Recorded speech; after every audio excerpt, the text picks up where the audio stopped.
श्रीमद् भगवद गीता अध्याय क्रमांक 8 श्लोक क्रमांक 15।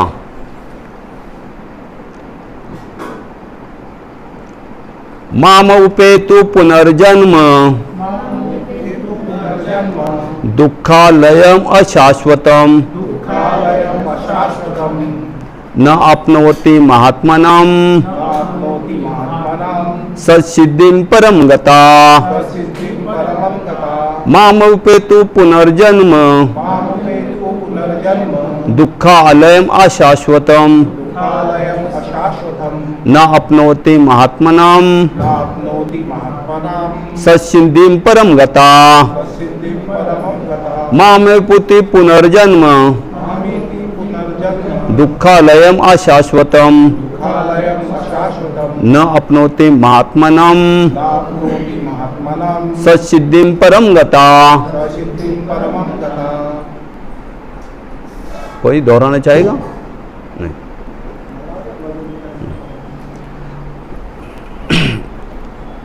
अनुवाद श्री प्रभुपाद के द्वारा श्री प्रभुपाद की जय।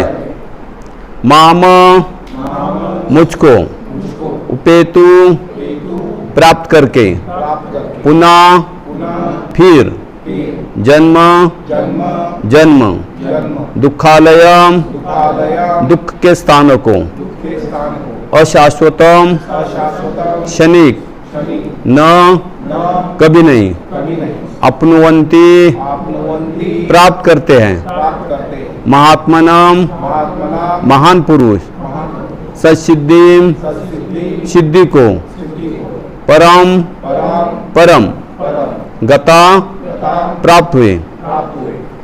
अनुवाद तात्पर्य श्री प्रभुपाद के द्वारा श्री प्रभुपाद की मुझे प्राप्त करके महापुरुष जो भक्ति योग्य है कभी भी दुखों से पूर्ण इस अनित्य जगत में नहीं लौटते, क्योंकि उन्हें परम सिद्धि प्राप्त हो चुकी होती है।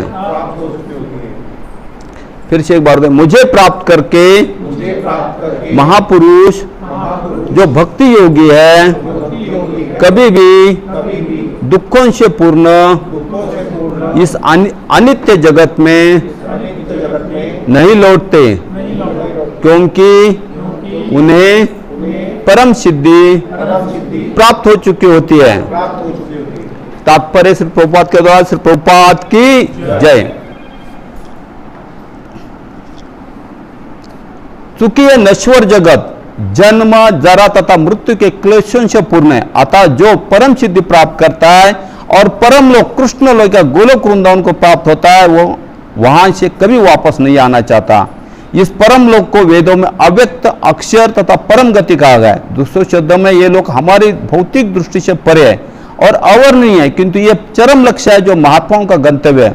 महात्मा अनुभव सिद्धि भक्तों से दिव्य संदेश प्राप्त करते हैं और इस प्रकार वे धीरे धीरे कृष्ण भावनामृत में भक्ति विकसित करते हैं और दिव्य सेवा में इतने लीन हो जाते हैं कि वे न तो किसी भौतिक लोक में जाना चाहते हैं, यहाँ तक कि न ही वे किसी आध्यात्मिक लोक में जाना चाहते हैं। वे केवल कृष्ण तथा कृष्ण का सामीप्य चाहते हैं, अन्य कुछ नहीं। यही जीवन की सबसे बड़ी सिद्धि है। इस श्लोक में भगवान कृष्ण से सगुणवादी भक्तों का विशेष रूप से उल्लेख है। ये भक्त कृष्ण भावनामृत में जीवन की परम सिद्धि प्राप्त करते हैं। दूसरे शब्द में सर्वोच्च आत्मा है। ओम अज्ञानतिमिरान्धस्य ज्ञानांजन शलाकया चक्षुरुन्मीलितं येन तस्मै श्री गुरुवे नमः। श्री चैतन्य मनोभीष्टं स्थापितं येन भूतले स्वयं रूप कदा मह्यं ददाति सोपदान्तिकं। वन्देऽहं श्री गुरु श्रीयुत पदकमलं श्री गुरु वैष्णवांच श्री रूपं साग्र जातं सगना रघुनाथावितं तं सजीवं साद्वैतं सावधूतं परिजना सहितं कृष्ण चैतन्य देवं श्री राधा कृष्ण पादान् सगन ललिता श्री विशाखान्वितांच नमो विष्णुपदाय कृष्ण प्रेष्ठाय भूतले श्रीमते भक्ति वेदांत स्वामी इति नामिने नमस्ते सारस्वते देवे गौरवाणी प्रचारिणे निर्विशेष शून्यवादी पाश्चात्य देश तारिणे नमो महावदन्याय कृष्ण प्रेम प्रदायते कृष्णाय कृष्ण चैतन्य नामिने गौरतिशे नमः। हे कृष्णा करुणा सिंधो दीनबंधो जगतपते गोपेश गोपिका कांत राधा कांत नमस्तुते। तप्त कांचन गौरांगी राधे वृंदावनेश्वरी वृषभानुसुते देवी प्रणमामि हरिप्रिय। वांछा कल्पतरुभ्यश्च कृपा सिन्धुभ्येव च पतिताना पावनेभ्यो वैष्णवेभ्यो नमो नमः। जय श्री कृष्ण चैतन्य प्रभो नित्यानंद श्री अद्वैत गदाधर श्रीवासादि गौर भक्तवृंद। हरे कृष्णा कृष्णा कृष्णा हरे हरे हरे राम राम राम हरे हरे। हरे कृष्णा कृष्णा कृष्णा हरे हरे हरे राम राम राम हरे हरे। हरे कृष्णा कृष्णा हरे हरे हरे राम राम राम हरे हरे। हरे कृष्णा। तो भगवान या अध्याय क्रमांक 8 श्लोक क्रमांक 15 में बोल रहे हैं कि मुझे प्राप्त करके कोई भी महापुरुष जो भक्ति योगी है कभी भी दुखों से पूर्ण संसार में वापस नहीं लौटते। क्या नहीं लौटते? कौन वापस नहीं लौटता? जो भगवान के भक्त है, जिन्होंने भक्ति की है, वो वापस नहीं लौटते। लेकिन जो अभक्त है वो भगवान के धाम कभी भी नहीं जाते। वो संसार में घूमते रहते चक्कर में, पुनरुपि जन्मम पुनरुपि मरणम। तो फिर से जन्म, फिर से मृत्यु, फिर से जन्म, फिर से मृत्यु, उनका संसार चक्र चलता रहता है। अगर संसार चक्र काटना है तो भगवान श्री हरि की भक्ति करनी पड़ेगी। किसकी भक्ति करनी पड़ेगी? भगवान की भक्ति करनी पड़ेगी। भगवान कौन है? भगवान श्री कृष्ण है। क्यों? ब्रह्मा जी बोले ईश्वरा परम कृष्णा सचिदानंद विग्रह अनादिरादि गोविंदा सर्व कारण कारणम तमहम भजामि। तो हमको पहले मालूम होना चाहिए कि भगवान कौन है, और जब हमको मालूम हो है कि भगवान कौन है तो हमने उसकी भक्ति करनी चाहिए। जो जन्म मृत्यु के परे है, जो शाश्वत है, जो पूर्णतः आनंदमय है, जो पूर्णतः ज्ञानमय है, वो भगवान है। और ये क्या? वो भगवान कृष्ण अपने अनेक हजारों नाम से पूरी तरह इस अनंत कोटि ब्रह्मांड में भरे हुए हैं। वही भगवान कृष्ण है, वही राम है, वही विष्णु है, वही अपने अपने अनेक रूपों में, अपने अपने अनेक रूपों में प्रकट होते रहते हैं जड़ जीव का उद्धार करने के लिए। किसका उद्धार करने के लिए रहते हैं? जड़ जीव का उद्धार करने के भगवान अनेक रूपों में अवतारित होते हैं। जैसा कि अभी नरसिंह चतुर्दशी हो गया, कितने लोगों ने उपवास रखा था? निर्जला 7 बजे तक। हरि बोल। देखा कितने? बहुत कम लोगों। हरि बोल। तो वो उपवास तो सादा उपवास, निर्जला उपवास 7 बजे तक रखा है तो उपवास है। क्योंकि वो भगवान 7 बजे प्रकट हो गए थे। कब भगवान प्रकट हो गए थे? संध्या के समय प्रकट हो गए थे नरसिंह भगवान। किस लिए प्रकट हो गए? अपने भक्त की रक्षा करने के लिए। और ये हिरण्यकश्यपु बहुत बड़ा असुर था। क्या? और एक 5 साल से बच्चे से डर गया। किससे डर गया? एक छोटे बच्चे से डर गया। देखो इतना बड़ा शक्तिशाली, जिसको देवराज इंद्र ऐसे डरते थे, थर कांपते थे, सारे 33 कोटि देवता जिसके घर में सेवा करते थे, ऐसा असुर सिर्फ 5 साल के बच्चे से डर गया। क्यों डर गया 5 बच्चे से? क्यों 5 साल के बच्चे ने बोला कि तुम राजा हो, असुरों के राजा हो, तुम भगवान नहीं हो। क्या बोला? तुम भगवान नहीं हो। वृंदावन में जाना चाहिए और भगवान की भक्ति करनी चाहिए। किधर जाना चाहिए? वृंदावन में जाना चाहिए और भगवान की भक्ति करनी। जबकि हिरण्यकश्यप ने इस संसार में सबसे ज्यादा तपस्या किया था। इस संसार के अंदर हिरण्यकश्यप ने जितनी तपस्या किया उतनी किसी ने भी तपस्या नहीं किया। लेकिन उस तपस्या का क्या फल था? उसने ब्रह्मा जी से उसने बहुत सारे वर मांग ले। मुझे किसी देवी देवताओं से मृत्यु नहीं चाहिए, किसी असुर से मृत्यु नहीं चाहिए, किसी दिन में मृत्यु नहीं चाहिए, रात में किसी शस्त्र अस्त्र, यानी ब्रह्मा जी निर्मित किसी भी सृष्टि से मुझे मृत्यु नहीं चाहिए।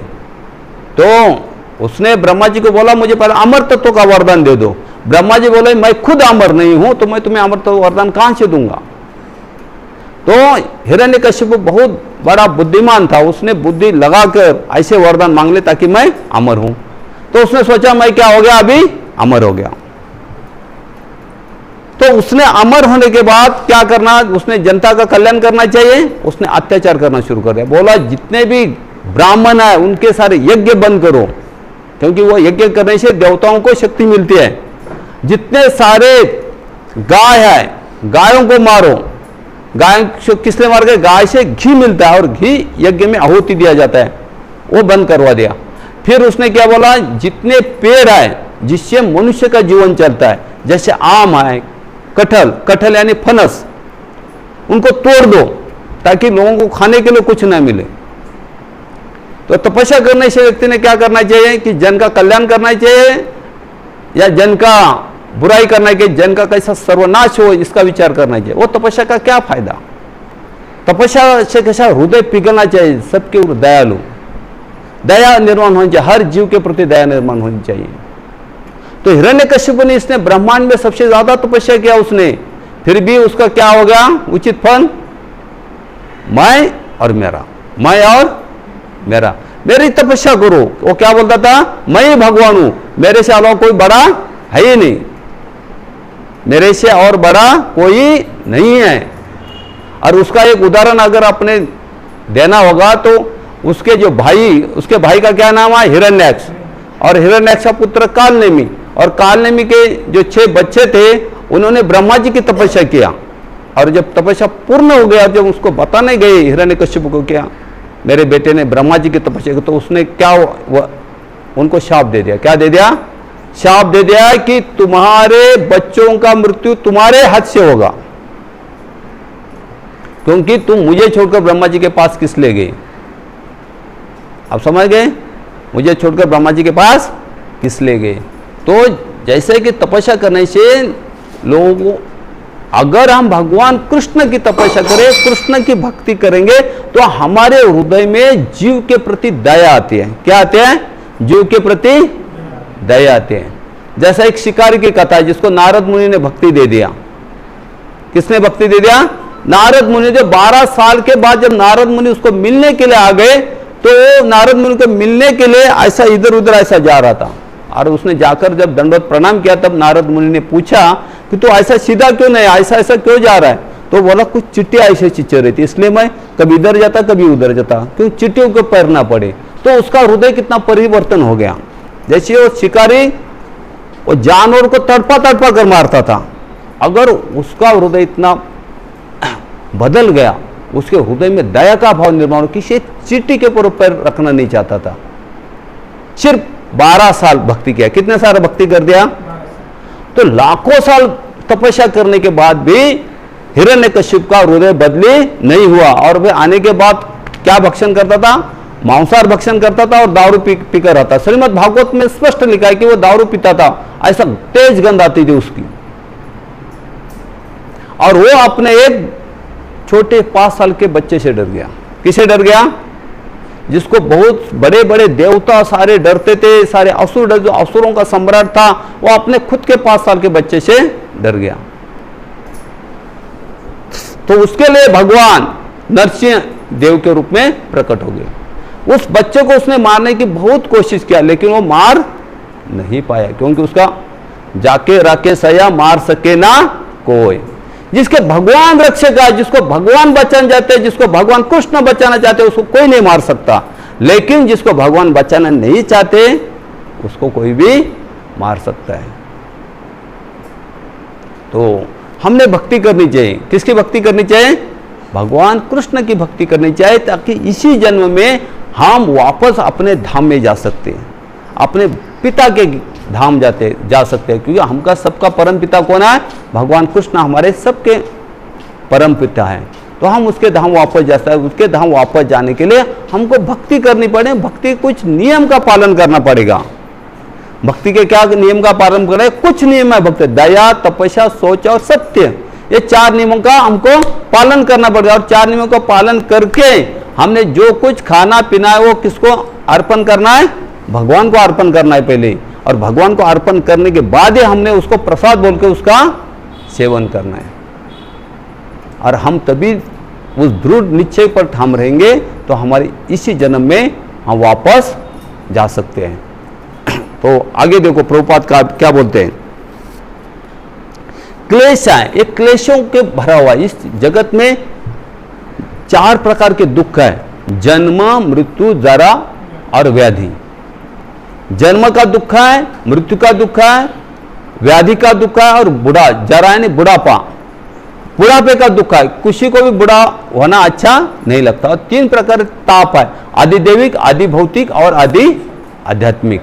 तो अभी हमारे को हमारी पूरी दुनिया, ये पूरी पृथ्वी एक ताप से गुजर रही है। वो कौन सा ताप है? आदि दैविक। कौन सा ताप है?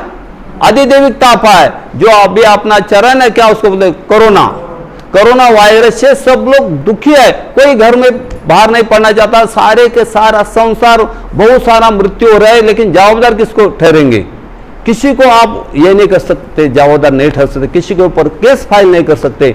हर एक व्यक्ति से डर रहा है, क्योंकि हमको पता नहीं कि सामने वाले को कोरोना है।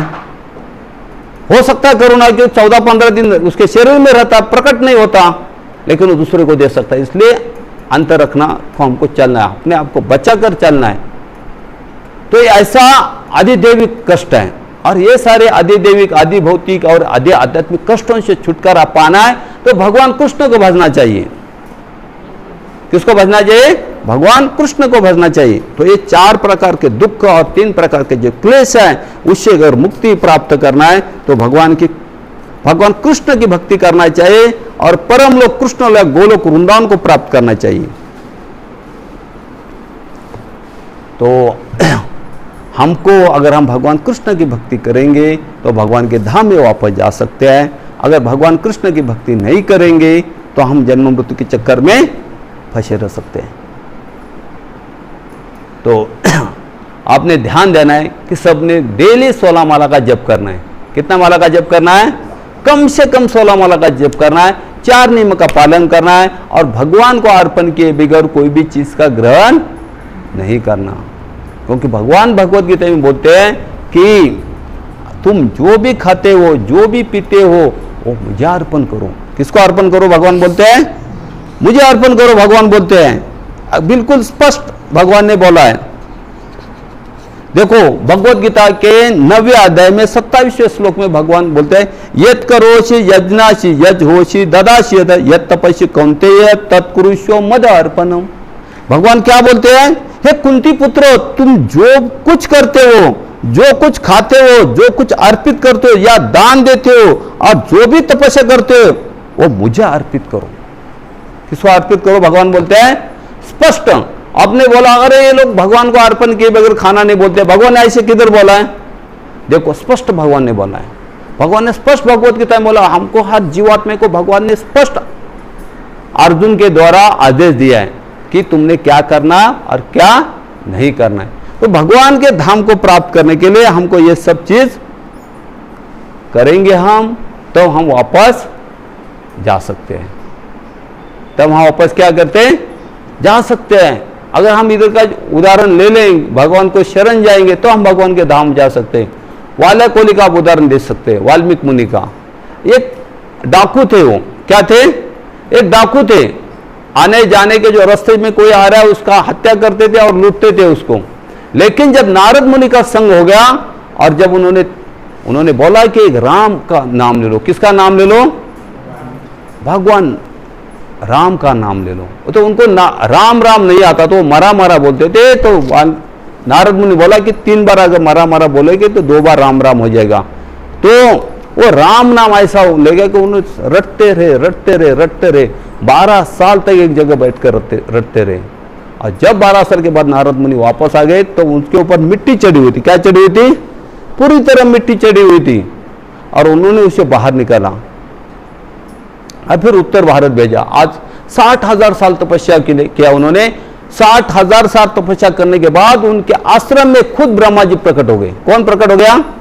जबकि ब्रह्मा जी के लिए उन्होंने तपस्या नहीं किया, खुद ब्रह्मा जी आए और उन्होंने बोला कि तुम रामायण की रचना करो, मेरे आशीर्वाद से तुम्हारे हृदय के अंदर रामायण प्रकट हो जाएगी और तुम उसको लिखो। तो भगवान के नाम में इतनी शक्ति है। तो चैतन्य महाप्रभु ने बोला नाम नामकारी बहुधा निज सर्वशक्ति। चैतन्य महाप्रभु बोलते हैं मेरे नाम के अंदर मेरी पूरी शक्ति है। तो भगवान का नाम लेना चाहिए। बोलो हरे कृष्णा कृष्णा कृष्णा हरे हरे, हरे राम राम राम हरे हरे। तो कलयुग में सिर्फ भगवान का नाम, कलयुग के अंदर क्या है? सिर्फ भगवान का नाम। हरे नाम ही केवलम, कलो नास्ते व नास्ते व नास्ते व नास्ते व गतिरान्यता। कलयुग में सिर्फ भगवान का नाम, भगवान का नाम, हरि का नाम, हरि का नाम, हरि के नाम का और कोई गति नहीं, कोई गति नहीं, कोई गति नहीं। तो सुखदेव गोस्वामी ने परीक्षित महाराज को पूछा, परीक्षित महाराज को बताया, हे राजन, परीक्षित महाराज ने प्रश्न पूछा सुखदेव गोस्वामी की जीव की मुक्ति कैसे हो सकती है कलयुग के अंदर। तो सुखदेव गोस्वामी ने बताया कि राजन, कलो दोषो निधि राजन अस्ति एक महान गुण, कीर्तनादि देव कृष्णस्य मुक्त संग परम रजत। तो सुखदेव गोस्वामी बोलते थे, हे राजन, कलो दोषो निधि राजन, कलयुग दोषों का सागर है, इसमें एक ही चीज महत्वपूर्ण है, कलो दोषो निधि राजन अस्ति एक महान गुण, एक महान गुण है। कलो दोषो निधि राजन अस्ति एक महान, कीर्तनादि देव कृष्णस्य मुक्त संग परम रजत। भगवान कृष्ण के नाम का कीर्तन करना चाहिए। किसके नाम का कीर्तन करना चाहिए? भगवान कृष्ण के नाम का अगर हम कीर्तन करेंगे तो इस कलयुग के अंदर हम पार कर, भवसागर पार कर सकते हैं। तो भवसागर पार करने के लिए सिर्फ भगवान का नाम, सिर्फ भगवान का नाम, नाम के अलावा और कोई साधन नहीं है। और फिर हमको दुखपूर्ण जगत में वापस आना नहीं पड़ेगा। इस दुखपूर्ण जगत में हमको फिर से वापस आना नहीं पड़ेगा। तो जब हम भगवान की सेवा में लीन हो जाते हैं तो हमको और किसी सुख का आनंद नहीं। भगवान की सेवा का अंदर जितना आनंद है, जब आप जैसा जैसा नाम जपते रहोगे उसमें आपको उतना उतना आनंद आता रहेगा। भगवान की और किसी तरह की सेवा करते रहोगे तो उसमें उतना आपको आनंद आएगा। फिर आपको भौतिक जगत में किसी कार्य में आनंद नहीं आएगा। तो भगवान की सेवा करनी चाहिए।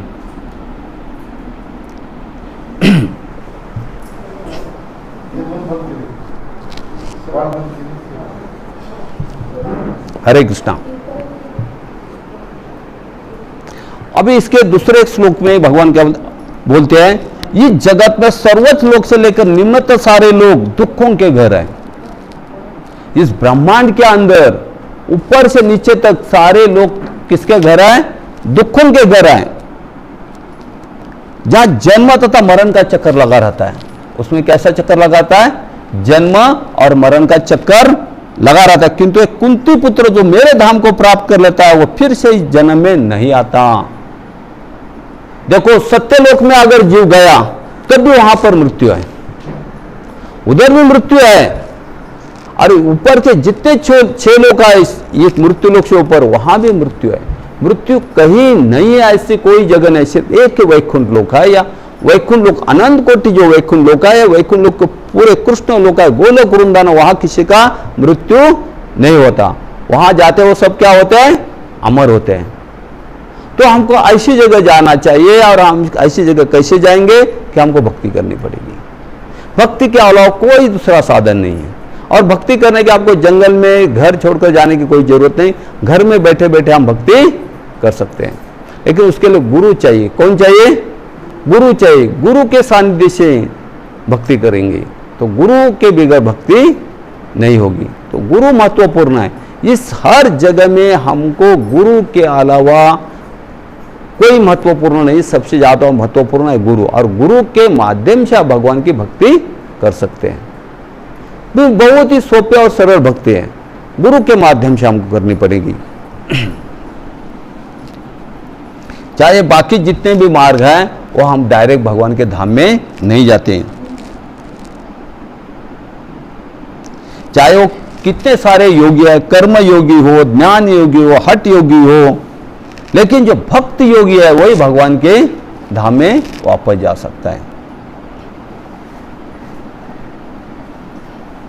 और वो वापस जाता है और फिर वापस नहीं आता।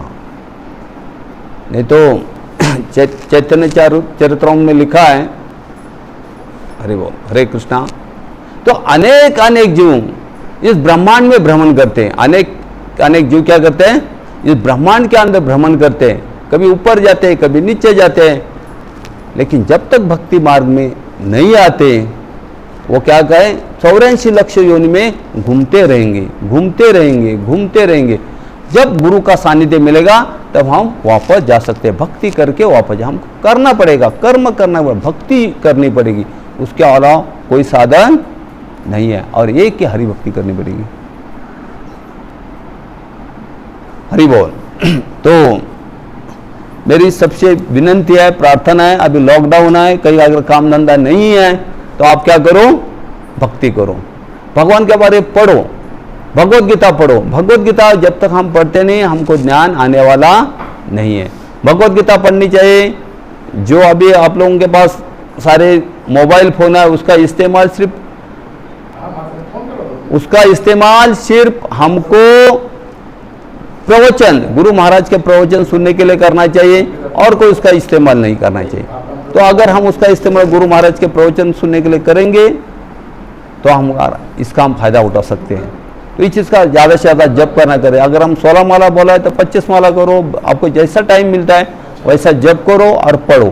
पढ़ाई करनी चाहिए, पढ़ाई के बगैर हमको कुछ भी मिलने वाला नहीं है, पढ़ना चाहिए। अभी प्रभुपाद स्पष्ट लिखते हैं, किंतु जो सर्वोच्च भौतिक लोक आता देवलोक को प्राप्त होता है उसका पुनर्जन्म होता रहता है। अगर आप देवताओं के लोक में गए तभी पुनर्जन्म है, उस तभी पुनर्जन्म होता है। जिस प्रकार पृथ्वी के लोग उच्च लोक हो जाते हैं, उससे ब्राह्मण लोक, चंद्र लोक या इंद्र लोक जैसे उच्चतर लोक जो पृथ्वी पर गिरते रहते हैं। जैसे जैसे हम ऊपर जाएंगे, जैसे इधर के लोग तपस्या करके यज्ञ करके ऊपर जाते हैं, तो वैसे ऊपर के लोग उनकी जो तपस्या खत्म होती है तो नीचे नीचे आते रहते हैं, पृथ्वी पर गिरते हैं। और ये ऐसा प्लेटफॉर्म है, यहाँ से हम फिर वापस जा सकते हैं। लेकिन अगर हम भक्ति करेंगे तभी भगवान के धाम में वापस जा सकते हैं। भक्ति के अलावा हम भगवान के धाम में वापस नहीं जा सकते। जैसा अभी आपने इधर देखा तुकाराम महाराज गृहस्थ थे, क्या गृहस्थ थे, लेकिन भगवान के धाम में गए या नहीं गए, गए। अब भी इतिहास गवाह इसका, खुद भगवान उनको लेने के लिए, क्योंकि 24 तास भक्ति करते थे। क्योंकि भगवान ने भगवत गीता में बोला सततम कीर्तयन्तो माम। भगवान क्या बोलते हैं, सतत मेरे नाम का जप करो, सतत, हमेशा के लिए, हमेशा के लिए। भगवान बोलते हैं कि एक भी क्षण अपना व्यर्थ मत जाने दो। और वैसा अक्षर से पालन कर दिया तुकाराम महाराज ने। इस महाराष्ट्र में संतों की भूमि है, तो हमारे जो संत है तुकाराम महाराज, देखो भगवान हमेशा उनके साथ रहते थे। यहाँ अभी जो जिन्होंने उनको मंदिर स्थापन किया देव रोड में, वहाँ तुकाराम महाराज खुद अपने हाथ से भगवान को भोग लगाते और भगवान खाते थे और भगवान दूध भी पीते थे। खुद भगवान दूध पीते थे तुकाराम महाराज के हाथ से। इवन उनके पत्नी ने भी एक बार भगवान को दूध पिलाया। तो तुकाराम महाराज कुछ भी खाए पिए नहीं, जाकर भगवान का भजन करते थे और उनकी पत्नी उनके लिए भोजन या भाकरी लेकर जाती थी। तो एक बार की कथा है कि वो रास्ते में उसको कांटा चुभ गया। क्या चुभ गया, कांटा चुभ गया। तो भगवान ने खुद आकर कांटा निकाला। देखो कितनी भक्ति है। तो हमेशा चिंतन, भक्ति करने का अर्थ है कि मन में हमेशा भगवान का चिंतन करना चाहिए, स्मरण करना चाहिए भगवान का। तो भगवान ने खुद अपने हाथों से कांटा निकाला। तो इतनी वो पतिव्रता स्त्री थी इसी कलयुग के अंदर। और इसी कलयुग के बहुत बहुत सारे संत हो गए। और आप लोग भी ऐसी भक्ति कर सकते हैं। अपने परिवार का संभाल करते हुए कलयुग के अंदर भी आप ऐसी भक्ति कर सकते हैं।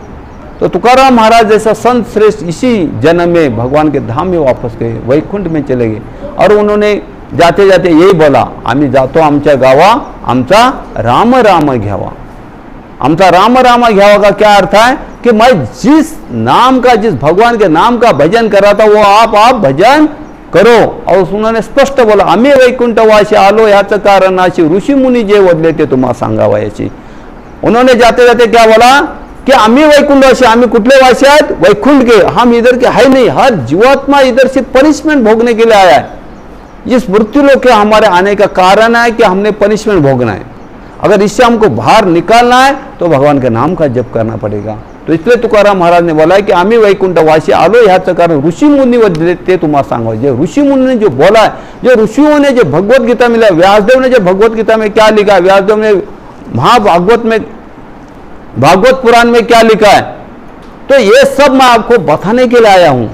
और आप उसका पालन करोगे तो आप भगवान के धाम में वापस जा सकते हो। अभी मैं जा रहा हूं, आप भी जाओगे, लेकिन कब जाओगे, अगर भक्ति करोगे तब जाओगे। अगर भक्ति नहीं करेंगे तो हम वापस नहीं जा सकते। हरे कृष्णा।